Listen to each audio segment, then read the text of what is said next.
راضی برضائے رب، رب کی رضا پر راضی رہنا. یہ بات کہ جو بھی کچھ ہوا یا ہوگا وہ اذن رب کے بغیر نہ ہوا ہے نہ ہو سکتا. یہ تو ایمان کا منطقی تقاضا ہے.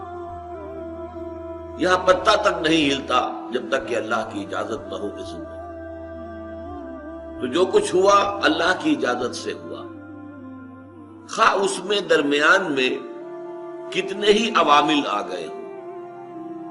کسی نے اٹھا کر آپ کو پتھر مارا، لیکن یہ پتھر آپ کو نہیں لگ سکتا تھا اگر اللہ نہ چاہتا.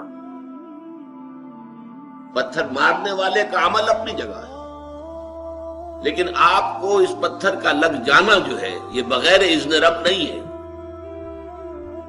لہذا اس کو سمجھیے کہ اللہ کی طرف سے آیا. ایک اس میں لطیفہ بھی ہے کہ ایک درویش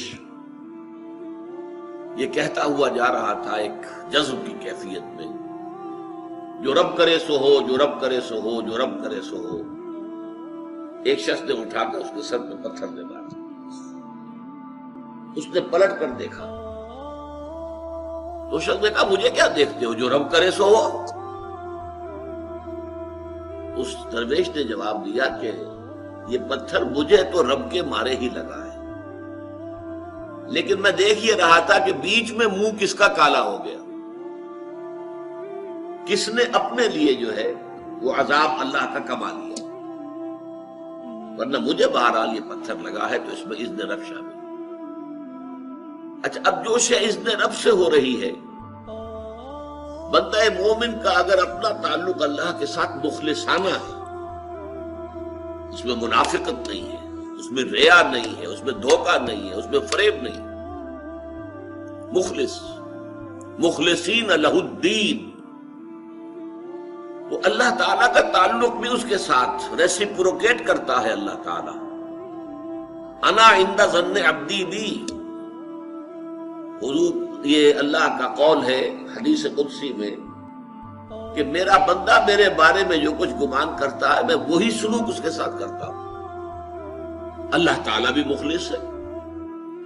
اللہ تعالیٰ کی مرضی کے بغیر کچھ نہیں ہو سکتا. تو یقیناً جو کچھ ہوا ہے اس میں میرے لیے خیر ہے، چاہے فوری طور پر مجھے ناگوار گزرا ہے، مجھے تکلیف ہوئی ہے، میرے لیے یہ شے جو ہے ناپسندیدہ ہے، لیکن ان دی لانگ رن مجھے یقین ہے کہ اس میں خیر ہے. بیدک الخیر انک علی کل شیء قدیر، اے اللہ تیرے ہاتھ میں خیر ہی خیر ہے، تو ہر چیز پر قادر.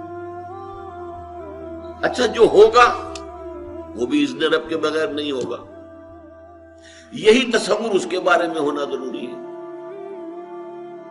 اسی کا نتیجہ یہ نکلتا ہے جس کو قرآن مجید بار بار کہتا ہے، بار بار کہتا ہے، بار بار کہتا ہے، لا خوف علیہم ولا هم یحزنون.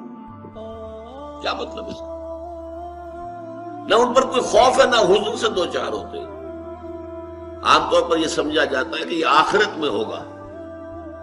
آخرت میں تو بتمام و کمال ہوگا، دنیا میں بھی ہوتا ہے. خوف کس بات کا بھائی؟ ہوگا وہی جو میرا رب چاہے گا. وہ میرا دوست ہے، میں اس کا ولی، وہ میرا ولی. الا ان اولیاء اللہ لا خوف علیہم ولا هم یحزنون. جو اللہ کے ولی ہوتے ہیں، اللہ کے دوست ہوتے ہیں، ان کے نہ کوئی خوف ہوتا نہ حزن ہوتا. خوف کس بات کا؟ ہوگا وہ جو اللہ چاہے گا، اور جو کچھ اللہ چاہے گا اس میں کوئی نہ کوئی خیر ہوگا، چاہے فوری طور پر مجھے نظر نہ آئے. قرآن کہتا ہے سورہ بقرہ میں عسیٰ ان تکرہوا شیئا وہو خیر لکم وعسیٰ ان تحبوا شیئا وہو شر لکم. عین ممکن ہے کہ تم کسی چیز کو ناپسند کرو درا حالے کہ اسی میں تمہارے لیے خیر ہو، اور عین ممکن ہے کہ تم کسی چیز کو پسند کرو درا حالے کہ اس میں تمہارے لیے شر ہو. اللہ یعلم وانتم لا تعلمون، اللہ جانتا ہے تم نہیں جانتے. تم افعال و اعمال و احوال و واقعات کے ظاہر کو دیکھتے ہو، اس سے متاثر ہو جاتے ہو. اس کے پردے میں کیا مشیت اذنی ہے، کیا ارادہ خداوندی ہے، اس کے پشت پر کیا چیز ہے جو اللہ تعالیٰ کو مطلوب ہے، یہ ہمیں نظر نہیں آتا. We are short sighted. ہماری نگاہ جو ہے بس کچھ دور تک جاتی ہے، اس سے آگے نہیں جاتی. لہذا افعال و اعمال و احوال و واقعات کے صرف ظاہر پر ہماری نگاہ ہے، باطن پر تو ہے ہی نہیں. لہذا ہم اس سے متاثر ہوتے ہیں. تو در حقیقت ایمان کا حاصل الا ان اولیاء اللہ لا خوف علیہم ولا هم یحزنون. اللہ کے دوستوں پر نہ کوئی حزن ہے نہ خوف ہے، کوئی سوال ہی پیدا نہیں ہوتا. اسی طریقے سے قرآن مجید جو ہے بلند ترین مقام جو انسان کا ہو سکتا ہے، اس کی تعبیر کے لیے الفاظ استعمال کرتا ہے رضی اللہ عنہم ورضوا عنہ. اللہ ان سے راضی ہو گیا، وہ اللہ سے راضی ہو گئے. یہ باہمی رضامندی ہے، دو طرفہ. دو طرفہ اللہ کے ساتھ تعلق ہوتا ہے، دو طرفہ تعلق ہوتا ہے. تم اللہ سے محبت کرو گے، اللہ تم سے محبت کرے. تم اللہ کے ساتھ مخلص ہوگے، اللہ تعالیٰ تمہیں واقعتاً اپنا مخلص بندہ بنا لے گا. تم اللہ کی طرف چل کر آؤ گے، اللہ تمہاری طرف دوڑ کر آئے گا. تم بارش بڑھاؤ گے، اللہ ہاتھ بڑھائے گا. تم اسے محفل میں یاد کرو گے، اللہ اس سے کہیں بہتر محفل میں تمہارا تذکرہ کرے گا، ملائکہ مقربین کی محفل میں. تم اللہ کو اپنے دل میں یاد کرو گے، اللہ اپنے جی میں تمہیں یاد کرے گا. یہ دو طرفہ معاملہ ہے.